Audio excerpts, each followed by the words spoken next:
शब्दों में doctor B.R. Ambedkar ji के कृतित्व व्यक्तित्व के विषय में अपने विचार व्यक्त करेंगे, जिससे हमारे छात्र छात्राएं प्रेरित होंगे और उसे शिक्षा ग्रहण करके अपने जीवन को आगे अग्रसर करेंगे।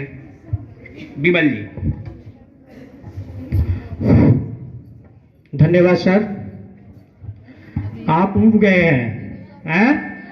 तो एक बार जोरदार नारा बोलिए। बाबा साहब अमर रहे, बाबा साहब, बाबा साहब। धन्यवाद। प्यारे बच्चों, ये मानव प्रवृत्ति है कि आप यहाँ बैठे हैं तो लेकिन मन कहीं और है, तो फिर इसका कोई मजा नहीं होता। और मन और पैराशूट का नाम आपने सुना होगा। मन और पैराशूट तभी कार्य करते हैं जब वो खुले रहते हैं। कार्यक्रम ज्यादा समय नहीं लेंगे क्योंकि हमारे अग्रज लोगों ने बहुत सारे, लगभग पूरा संविधान शुरू से लेकर लास्ट तक की चर्चा हुई।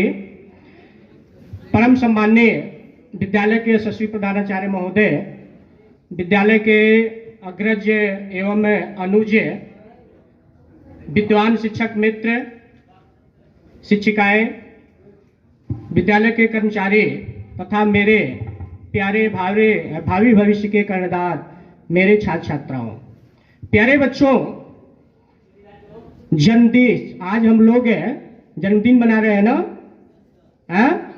जब आप बोलेंगे तभी मजा आएगा, नहीं तो फिर आप सिक्योर जोन में चले गए हैं। जन्मदिन क्या होता है, कोई बताएगा? क्या है जन्मदिन, बता दीजिए। हाँ ठीक है, बोलिए। देखिए, एक इंटरव्यू चल रहा था, उसमें हमारे पूर्व राष्ट्रपति डॉक्टर APJ अब्दुल कलाम जी भी थे। उसमें इस बात को रखा गया कि जन्मदिन क्या होता है, तो सभी लोगों ने अलग अलग तर्क किया। जन्म होता है, लेकिन डॉक्टर APJ अब्दुल कलाम जी ने, हम लोग मिसाइल मैन कहते हैं ना, मिसाइल मैन, उन्होंने कहा था कि जन्मदिन एक व्यक्ति के जीवन का वह अमूल्य पल होता है जिस दिन वह जब रोता है तब उसकी मां रोती है। सॉरी, मैं गलत बोला, यानी कि जिस दिन वो रोता है उस दिन उसकी मां हंसती है, और बाकी उसके जीवन काल में जब तक उसका जितना भी लंबा जीवन है, वह कभी भी जब भी रोएगा तो उसकी माता जरूर रोएगी। ये तो रहा जन्मदिन। प्यारे बच्चों, आज चुके 13 अप्रैल सन 1919 की घटना को भी हम इतिहास पढ़ते हैं, और हमारे लिए देश भी प्रमुख है, सर्वोपरि है, तो उसको भी हमको विस्मरण करना है, उसको भी यादगार करना है।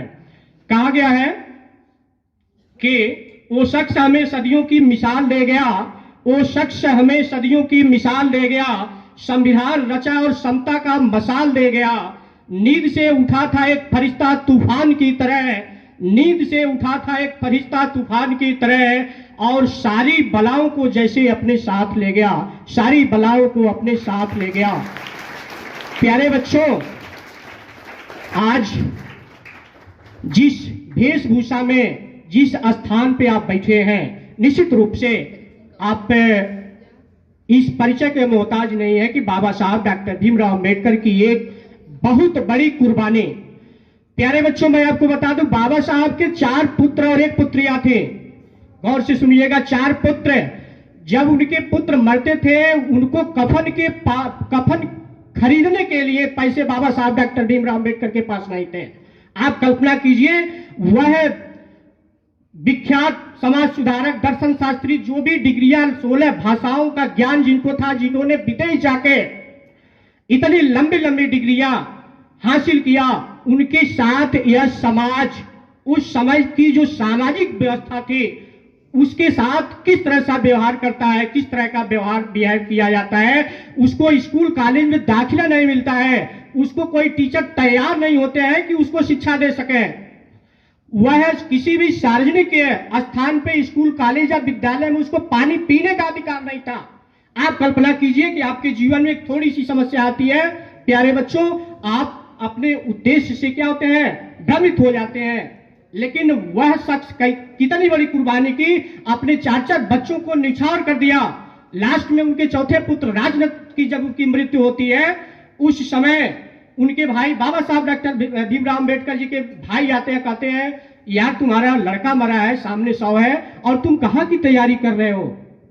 बाबा साहब ने कहा, भाई यदि आज मैं अपने एक बच्चे के लिए यहां रुक जाऊं तो मेरे लाखों लाखों जो आज समाज के दलित है, समाज के जो वंचित है, समाज के जो दबे कुचले हैं, वह क्या होंगे, वो बेघर हो जाएंगे। उनकी अधिकार, क्योंकि आज उस तिथि को जो आरटीसी थी यानी कि राउंड टेबल काउंसिलिंग, जो गोलमेज सम्मेलन होने वाला था, वो पुन्ना पैक्ट के साथ 1932 में उस गोलमेज सम्मेलन की बात है मेरे प्यारे छात्र छात्राओं। वह विदेश जाके एक से हस्ती यानी कि वहां से डिग्री को लाए। आपको मैं 60 में बता दूं कि मुंबई यूनिवर्सिटी से, उस समय मुंबई आ जाए लेकिन उसमें बंबई का नाम था, बंबई यूनिवर्सिटी से बीए, दुनिया की टॉप यूनिवर्सिटी में से, कोलंबिया यूनिवर्सिटी से एमए और पीएचडी, लंदन आप इकोनॉमिक्स जिसे हम लोग एलएससी में डीएससी हुआ उपाधि मेरे छात्र छात्राओं, जिसको पूरा करने में 6 साल का समय लगता है। लेकिन उस शख्स को क्या कहा जाए कि एक चमत्कार ही थे।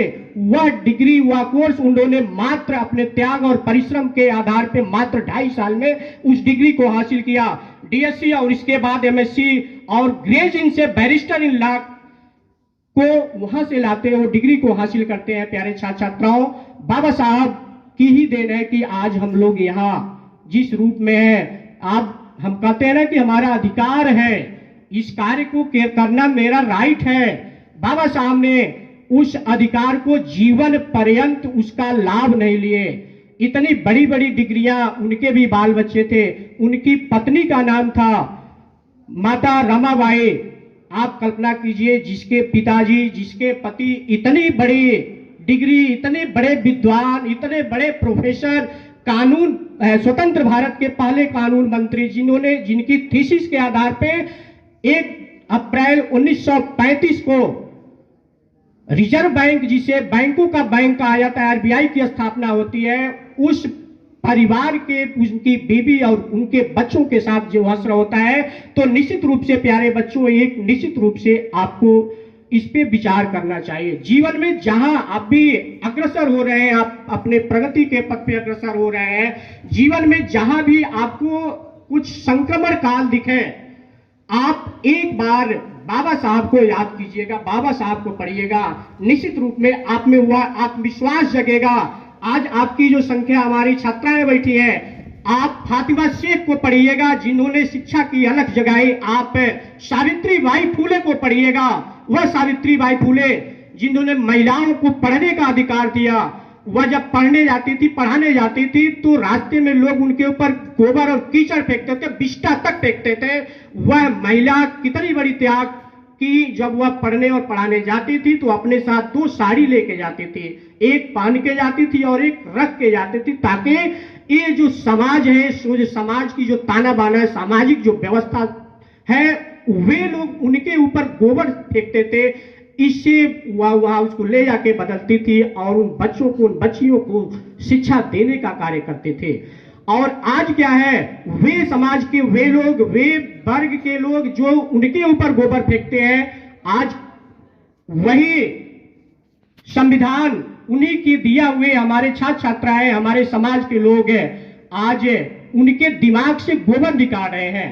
प्यारे छात्र छात्राओं, आप उठ चुके हैं, ढेर कुछ नहीं बताए। लास्ट में कुछ संग पंक्तियों के साथ हम अपनी बाड़ी को विराम देंगे। हम घर बनाने बैठे थे, हम घर बनाने बैठे थे, क्या बना बैठे, कहीं मंदिर बना बैठे, कहीं मस्जिद बना बैठे। परिंदों में फिरका परस्ती नहीं होती, परिंदों में फिरका परस्ती नहीं होती, कभी मंदिर पर जा बैठे तो कभी मस्जिद पे जा बैठे। इसी के साथ आप सभी लोगों को पुनः एक बार बाबा साहब डॉक्टर भीमराव अंबेडकर जयंती के शुभ अवसर पर आप सभी लोगों को ढेर सारी शुभकामनाएं एवं बधाइयां। धन्यवाद।